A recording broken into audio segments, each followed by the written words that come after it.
Baik,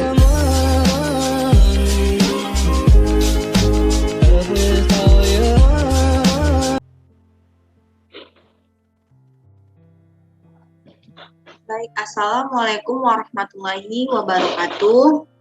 Nama saya Yuli Masitasari dengan NIM 4193311 Nah, di sini saya akan menjelaskan output pada uji one way ANOVA. Yang pertama yaitu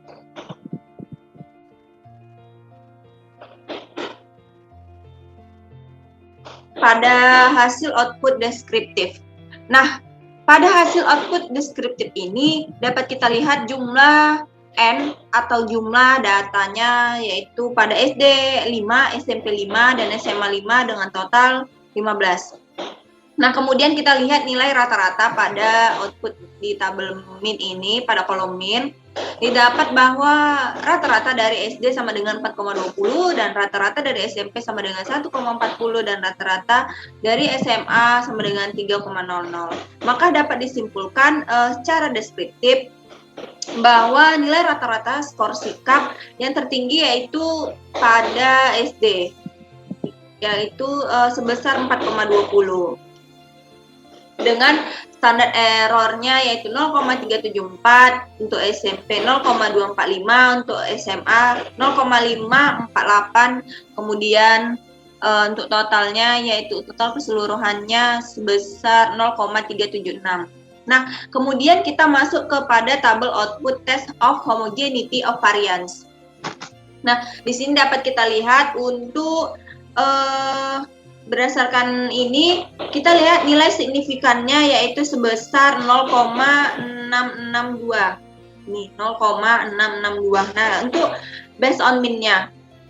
Kemudian kita lihat pada based on min and with adjust DF-nya itu sebesar 0,643. Nah, kita lihat karena nilai signifikansi yang kita gunakan yaitu sebesar 0,05, maka dapat disimpulkan bahwa varian ketiga kelompok dari skor sikap kita bandingkan satu sama adalah sama. Maka untuk membandingkan bahwa varian ketiganya itu signifikan atau tidak, sama homogen atau tidak, kita lihat bahwa 0,662 ini lebih besar dari 0,05. Nah, kita juga dapat melihat nilai signifikan based of min, dan juga based on min and with adjust DF-nya. Nah, ini memiliki nilai signifikan yang lebih besar dengan nilainya ini signifikannya lebih besar. Nah, maka kita dapat simpulkan bahwa varian ketiga kelompok skor sikapnya ini adalah homogen. Yang selanjutnya yaitu pada tabel output ANOVA. Nah, di sini dapat kita asumsikan bahwa pengambilan keputusan dari analisis ANOVA ini jika F hitung lebih kecil dari F tabel atau nilai signifikannya lebih besar dari 0,05, maka rata-ratanya sama.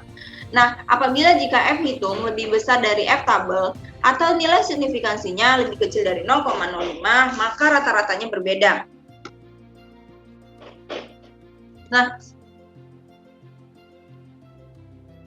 di sini dapat kita lihat bahwa nilai F hitung itu sebesar 11,840. Nah, artinya jika kita bandingkan dengan F tabel yang diperoleh dengan derajat bebas atau DF-nya itu sebesar 12.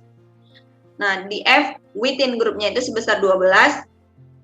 Dan juga untuk between grupnya itu 2 dengan taraf signifikannya itu 0,05, diperoleh bahwa F tabelnya itu sebesar 3,89. Nah, maka dapat kita simpulkan bahwa F hitung ini lebih besar dari F tabelnya yaitu 11,840, lebih besar dari 3,89. Maka kita peroleh bahwa rata-rata skor ketiga skor sikap ini berbeda signifikan, yang berarti terdapat perbedaan antara SD, SMP, dan juga SMA. Nah, dapat juga kita lihat dari nilai signifikansinya. Nilai signifikansinya yaitu sebesar 0,001, di mana nilai ini itu lebih kecil dari 0,05. Seperti yang udah kita asumsikan bahwa apabila nilai signifikansi lebih kecil dari 0,05, maka rata-ratanya berbeda. Nah, berarti kesimpulannya itu didapat bahwa secara signifikansi terdapat perbedaan sikap SD, SMP, dan juga SMA-nya. Selanjutnya yaitu pada post hoc test.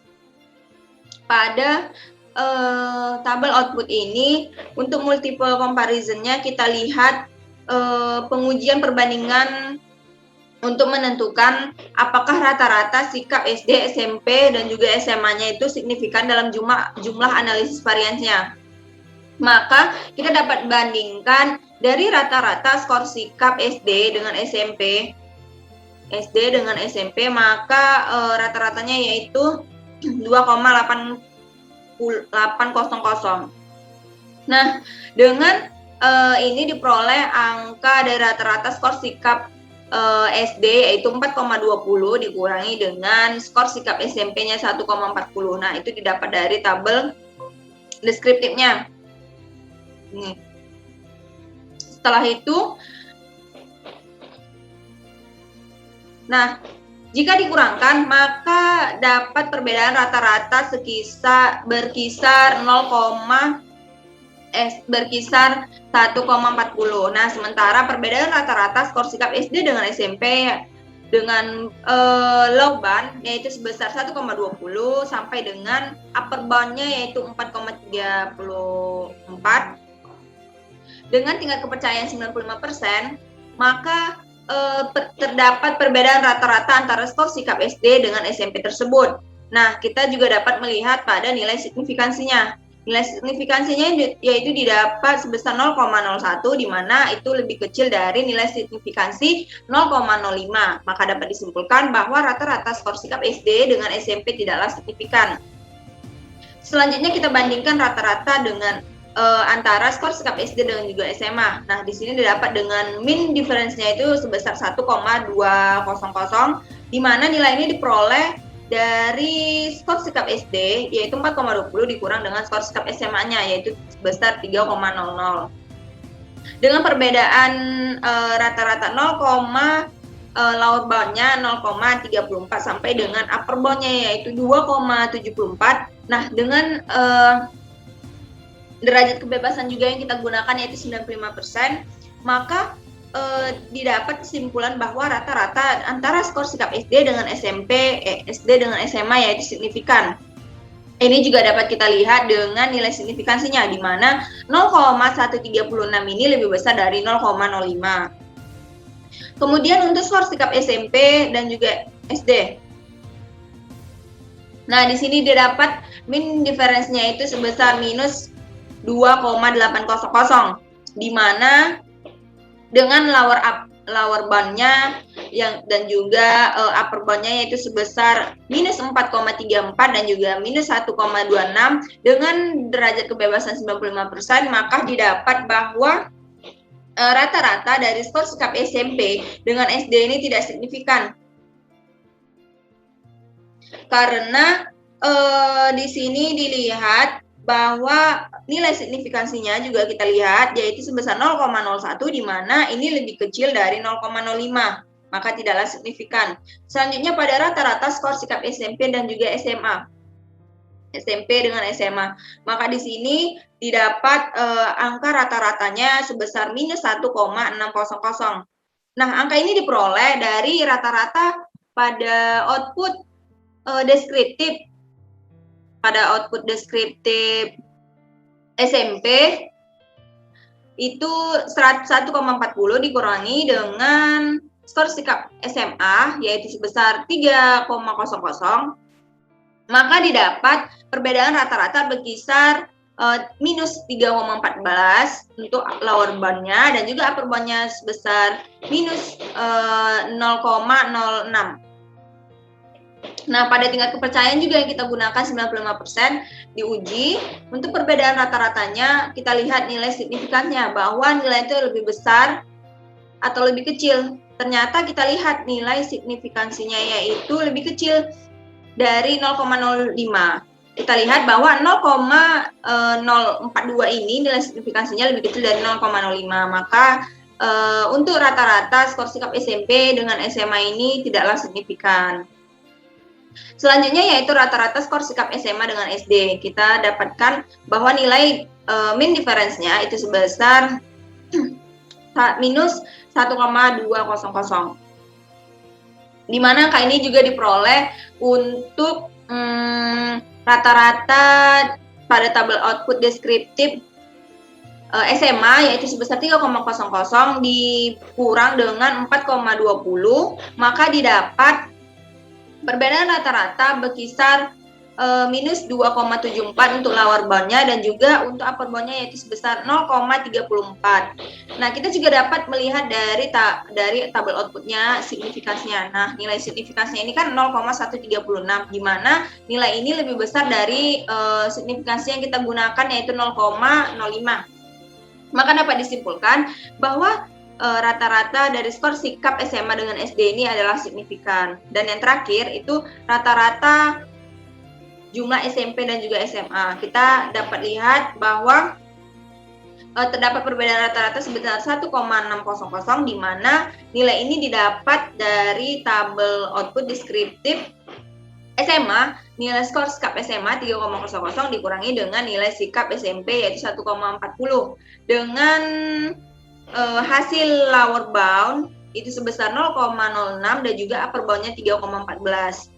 Nah, kemudian kita hitung dengan menggunakan tingkat kepercayaan 95% bahwa didapat nilai signifikansinya yaitu sebesar 0,042. Nah, di mana nilai ini lebih kecil dari 0,05. Maka dapat disimpulkan bahwa perbedaan rata-rata skor sikap dari SMA dan juga SMP itulah tidaklah signifikan. Nah, pada tabel ini dapat kita simpulkan bahwasannya nilai signifikansi yang kurang dari 0,05 itu terletak pada SD ke SMP dan juga SMP ke SMA. Selanjutnya kita ke tabel output homogeneous subset. Nah, pada tabel output ini dapat kita lihat bahwa subset 1 yaitu pada subset 1 terdapat data skor sikap SMP yang artinya skor rata-rata dari skor sikap SMP ini tidak mempunyai perbedaan rata-rata yang signifikan. Subset 2 yaitu pada subset 2 terdapat data skor sikap SMA dan SD yang artinya rata-rata skor sikap mempunyai perbedaan rata-rata yang signifikan. Nah, dapat kita simpulkan untuk jumlah data pada SD 5, SMP 5 dan juga SMA 5 didapat bahwa subsetnya itu sebesar tidak ada untuk dengan skor sikap SMP dengan SD SMA itu terhadap mata pelajaran matematika itu tidak ada, berbeda. Nah, sedangkan untuk rata-rata skor sikap pada SD dan juga SMA terhadap mata pelajaran matematika itu ada, yaitu pada 3,00 dan juga 4,20. Yang artinya terdapat persamaan. Kemudian dapat kita simpulkan bahwa variabel sekolah ini hanya berpengaruh pada signifikansi yang terhadap perbedaan rata-rata skor sikap SMP terhadap SD, dan juga terhadap SMA pada mata pelajaran matematika. Selanjutnya kita masuk ke tabel output means plot. Nah, pada tabel output ini dapat kita lihat bahwa gambar means plot ini didapat dari